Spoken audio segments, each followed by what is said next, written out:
Assalamualaikum warahmatullahi wabarakatuh. Ketemu lagi bersama saya Nursolin Insani dalam channel Insan Pijar, menjadi insan pintar dengan belajar.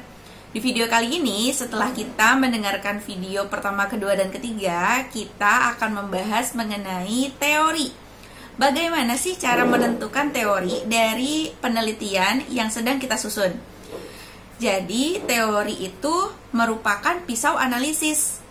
Berarti hal yang sangat penting dari sebuah penelitian. Bagaimana penjelasannya? Langsung saja kita saksikan pembahasannya. Oke, kita masuk ya ke dalam pembahasannya.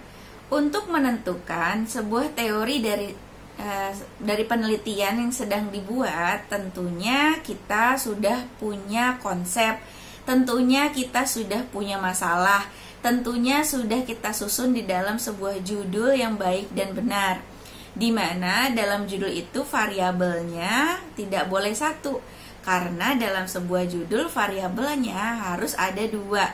Maksudnya harus ada variabel pembanding. Jangan sampai kita meneliti satu variabel saja karena tidak ada pembandingnya, sehingga hal itu tidak akan dikatakan sebuah hal yang patut untuk dilakukan penelitian atau sebuah hal yang bermasalah. Untuk menentukan sebuah teori itu biasanya letaknya ada di bab 1, di mana teori itu menjelaskan kepada pembaca bahwa hal yang akan kita teliti akan dikupas dengan teori yang kita angkat di dalam bab 1. Teori ini akan digunakan untuk atau sebagai pisau analisa dalam menjawab rumusan masalah atau permasalahan yang kita angkat di dalam bab 1 juga dalam rumusan masalah atau perumusan masalah. Hal ini akan dijawab di dalam bab 4. Bab 4 itu isinya adalah hasil penelitian dan analisa. Nah, bagian analisa itulah yang akan dikupas dengan teori yang akan kita angkat.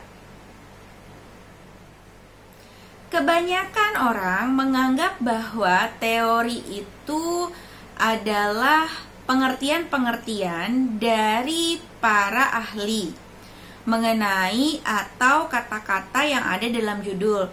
Contoh, pengertian hukum apa, pengertian tindak pidana apa, pengertian pencabulan apa, pengertian pembunuhan apa, jika memang di dalam judulnya mengangkat konsep yang tadi saya sebutkan. Bukan seperti itu. Jadi teori itu paling banyak ada 2, minimal ada 1. Kenapa? Kalau menggunakan bentuk kata tanya di dalam rumusan masalah sesuai dengan apa yang saya jelaskan dalam video kedua, maka untuk teorinya biasanya cukup 1 menggunakan teori.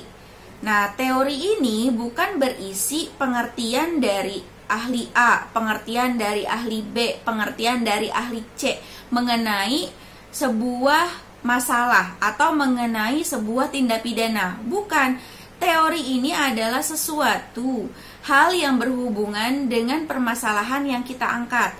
Contoh, kalau kita membicarakan perihal pertanggungjawaban pidana, bla bla bla bla, dan menurut kita teori yang tepat adalah teori pertanggungjawaban pidana, maka kita gunakan teori itu. Namanya sih teori ya, tapi bukan berarti saudara menggunakan teori saja, harus teori-teori yang dikeluarkan oleh orang-orang yang ahli dalam bidangnya, atau pemikiran-pemikiran seseorang yang telah terbukti pemikirannya.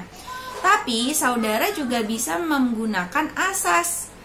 Asas juga bisa dimasukkan, atau dalil-dalil hukum juga bisa dimasukkan ke dalam teori atau kerangka teori tersebut.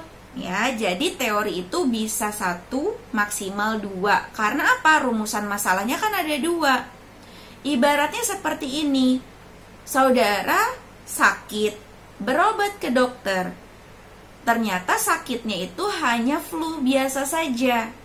Berarti saudara hanya butuh obat flu. Apa saja? Mungkin obatnya ada 2 macam. Ada obat tidur dan ada paracetamol misalnya. Tetapi dokter memberikan saudara 5 obat. Obat diare, obat sakit kepala, obat muntah-muntah, dan lain sebagainya. Nah, itu berarti kan salah sasaran, tidak tepat sasaran dengan masalah atau hal yang sedang saudara rasakan. Begitupun dalam penyusunan sebuah penelitian. Ketika masalah yang saudara angkat setelah saudara identifikasi, saudara pilih masalah itu dan tuangkan dalam bentuk pertanyaan dalam rumusan masalah, tentu saja saudara harus mencari obat atau pisau yang tepat untuk menjawab apa yang saudara tanyakan itu. Itulah yang disebut sebagai teori, yang mana banyak orang menyebutnya sebagai pisau analisa. Ngomong-ngomong soal pisau, contoh lain, secara sederhana, ketika saudara membeli satu buah, contoh membeli buah mangga, kita tahu banyak jenis pisau. Ada pisau daging, ada pisau buah, ada pisau banyak jenis pisau lah. Taruhlah banyak pisau, saudara mau ngupas mangga bawa 5 pisau. Memang bisa dibuka dengan pisau-pisau tersebut.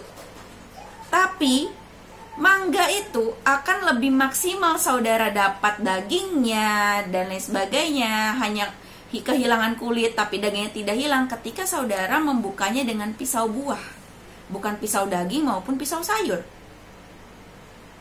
Itu maksud saya, dalam membuat teori itu harus tepat. Jadi teori itu bukan berarti ketika saudara membuat penelitian isinya itu 5 pendapat ahli mengenai apa itu anak, apa itu penganiayaan, apa itu penggelapan dan lain sebagainya, apa itu perceraian, apa itu perkawinan, apa itu waris, bukan itu. Tetapi teori itu menjelaskan tentang teori itu apa dan tokohnya siapa yang mencetuskan teori itu. Misalnya, saudara mengambil satu teori pertanggungjawaban pidana. Menurut tokoh A, pertanggungjawaban pidana adalah gini.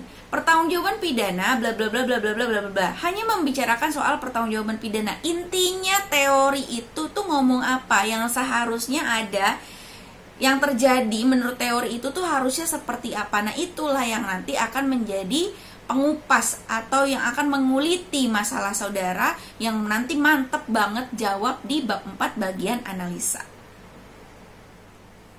Oke, itulah penjelasan saya mengenai teori yang akan digunakan dalam sebuah penelitian, baik itu skripsi, disertasi, atau apapun itu. Jadi teori adalah sesuatu hal yang penting dan riskan dalam menjawab sebuah penelitian.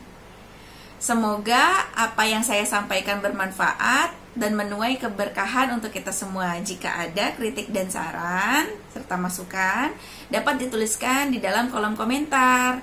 Terima kasih telah mendengarkan. Saya akhiri, wabillahi taufiq wal hidayah. Wassalamualaikum warahmatullahi wabarakatuh. Jaga selalu kesehatan. Dadah.